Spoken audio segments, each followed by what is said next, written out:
Kurban alan vatandaşlarımız pazara gelsin, burada pazarı görsün, baksın, hep en son güne kalmasın, bayram günü gelmesin. Bayram günü burada tıklım tıklım olur, mal ele geçmez. Biri diyecek ki işte bu kapak açmış, biri diyecek kapak açmamış, bir zayıf inek kalır.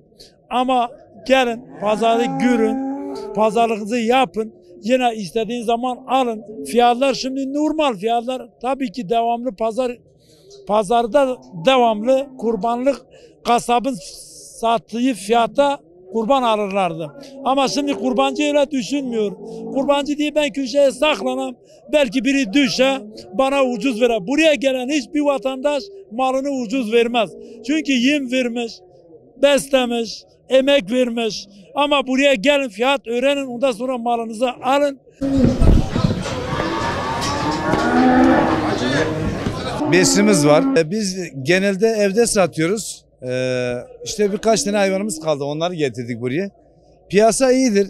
Piyasa bu sene canlı. Yani beklentimize göre canlı. Kayısı yandığı için bizde kimse kurban kesmez. Tam tersine herkes kesiyor. Kesen de hep kaba mal istiyor bu sene.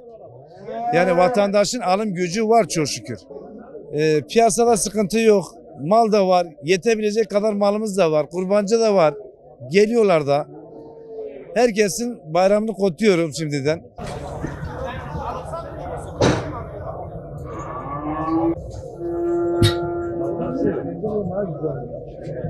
Adam ikisini alam dedi. Tanışta çıktı dedim kardeş 270 lira. Tamam başımız hangisini dersin? Hangisini dersin? Abi 280 lira 275 lira. O da götürüp satacak onun için değil. Buna ekmek bırakacak. Pazarda şeyde de 280 liraya da verdik. Tamam doğrudur 280 lira bunu götürecek bu da satacak 80 lira. Kardeş malımız sana hayır şey olsun. Nasıl olsun? 260 lira çek fatura. Yok kardeş 265'e vermedim diyeyim ha. 70 lira. Gerçek fiyata gelelim. Gerçek fiyata gelelim. 70'e hayır. Bu arkadaş da sana versin. 5 lira da verdik. 80 lira verdik. Yok 80 lira aşağı vermez. 70 abla. Yok abi almazsan işin has gel abi.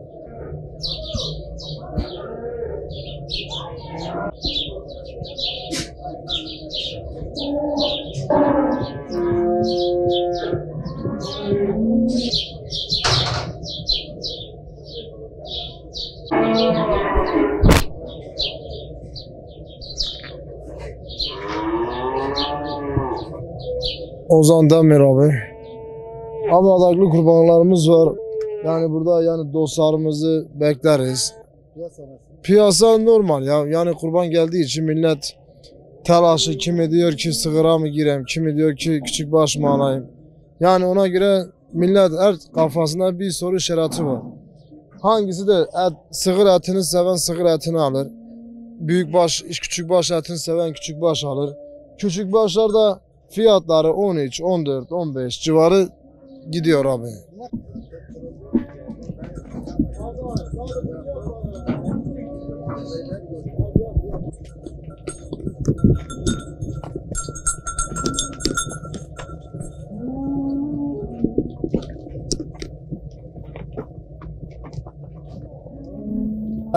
Kurban çok güzel.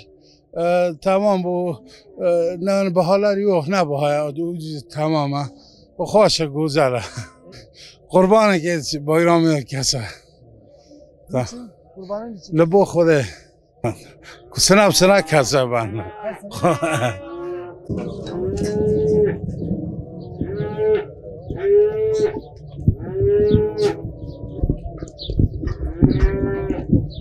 Böyle 80 kilo gelir ya. Ya dayı ağır geldi insan. Kaldır hele kaldır.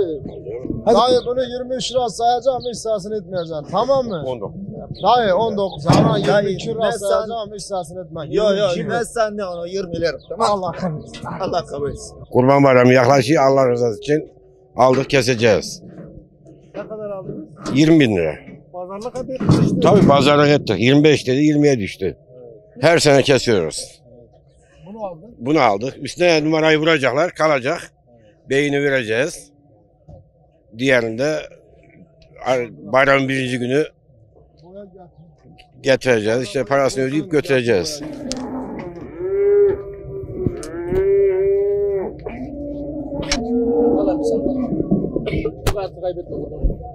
Yine o da...